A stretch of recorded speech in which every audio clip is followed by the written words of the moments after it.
Because of the increase of the rise of secularism on the internet, and atheist arguments are more well known today. The increase of cults, Christian apologetics is becoming even more relevant. So I wanted to show a few things.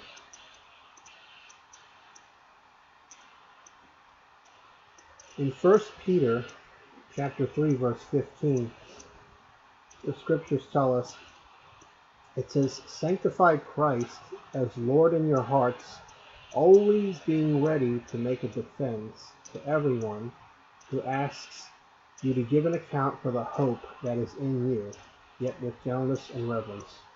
The Greek word apologia means to give a defense. Apologetics is knowing what we believe and why we believe it. And there's some really good books to how we got the Bible and things like that. There's one of my personal, some of my personal favorites, the Popular Handbook of Archaeology in the Bible, and that goes through how we got the Bible. It goes through all kinds of. It even deals with some atheist arguments. One of my personal favorites is Stones Cry Out. Really good on archaeology. Certain atheist arguments that Christianity borrowed from pagan mythology, that sort of thing, is dealt with and a lot more is dealt with in the book Reinventing Jesus, Daniel Wallace. For Jehovah Witness, for refuting Jehovah Witnesses, a really good book is Reasoning from the Scriptures with Jehovah Witnesses by Ron Rhodes. He has a lot of good apologetic books, Ron Rhodes. As far as when atheists try to say the Bible has contradictions and things like that, I would recommend a number of books on that, because sometimes one author will do great in some areas but not in others, and that's why you want to have multiple number of books like that.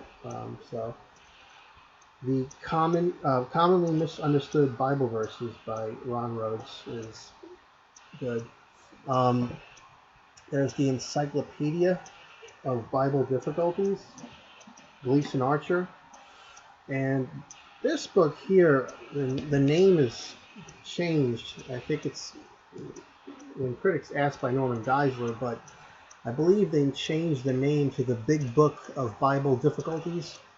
Now, I don't agree with all of Geisler's theology and all that kind of stuff, but he has there's some good stuff in there, so don't throw out the baby with the bathwater. Dr. James White for Roman Catholicism has a book called The Roman Catholic Controversy. That's good stuff too. Ron Rhodes also has a book, Reasoning from the Scriptures with Catholics. That's one of my favorites. A really good book I'll recommend, The King James Only Controversy, for refuting King James Onlyists. All that is pretty good stuff.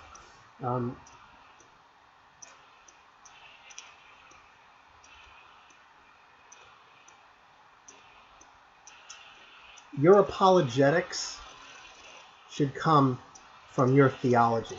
I really don't like when people put all kinds of, try to defend God with all kinds of philosophy and stuff like that. Usually it's, most of the time, I think it's the Arminian apologists who do that. But 1 Corinthians chapter 2, the first 5 verses, Paul said, "When I came to you, brethren, I did not come with superiority of speech or of wisdom, proclaiming to you the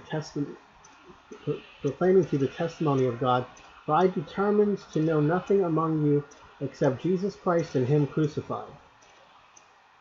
I was with you in weakness and in fear and much trembling, and my message and my preaching were not in persuasive words of wisdom, but in demonstration of the Spirit and of power, so that your faith would not rest in the wisdom of men, but on the power of God.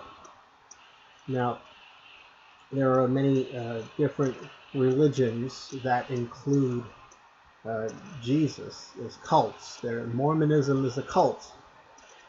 Jehovah's Witness is a cult.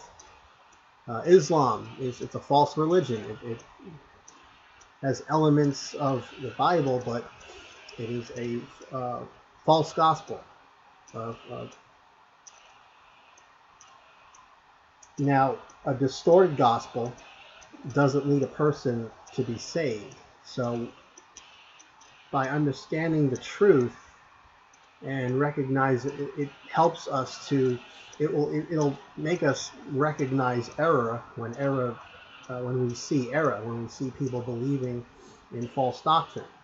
And we have to work through that with people when we discuss things, because Galatians chapter 1, verses 6 to 8, it says, I am amazed that you are so quickly deserting him who called you by the grace of Christ for a different gospel, which is really not another, only there are some who are disturbing you and want to distort the gospel of Christ. But even if we or an angel from heaven should preach to you a gospel contrary to what we have preached to you, he is to be accursed. It's a very strong warning. We have to also remember who we are as Christians. 1 Peter chapter 2, verses 9 to 11 says, you are a chosen race, a royal priesthood, a holy nation, a people for God's own possession, so that you may proclaim the excellencies of him who has called you out of darkness into his marvelous light.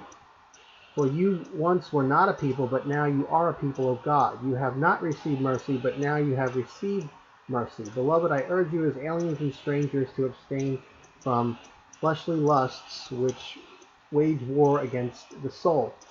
Okay, so we also have to remember the state of the non-Christian. Okay, everyone who's not a Christian. Romans chapter 1, verses 18 to 22.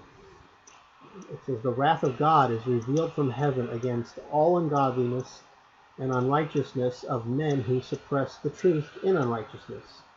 Because that which is known about God is evident within them, for God made it evident to them, for since the creation of the world his invisible attributes, his eternal power and divine nature have been clearly seen, being understood through what has been made, so they are without excuse. For even though they knew God, they did not honor him as God or give thanks, but they became futile in their speculations, and their foolish heart was darkened. Professing to be wise, they became fools. The Greek word for fools here is the word moros. It's where we derive the English word moron. Now, if you're not in love with God's word, or if you just want to beat someone in a debate, or if you're not living under the lordship of Christ, you have no business getting into Christian apologetics. Just don't do it. Now, I see, from what I see, great majority of Christians that surround me are not ready to debate the informed atheist. And a lot of churches now do small groups, and the small group thing is nice, but you want to go beyond that. Most of the small groups, they don't have pastors in them, so it's, you go there and you discuss the scriptures and things like that, but you have to go beyond that study if you really want to grow and get deeper and deeper into the scriptures.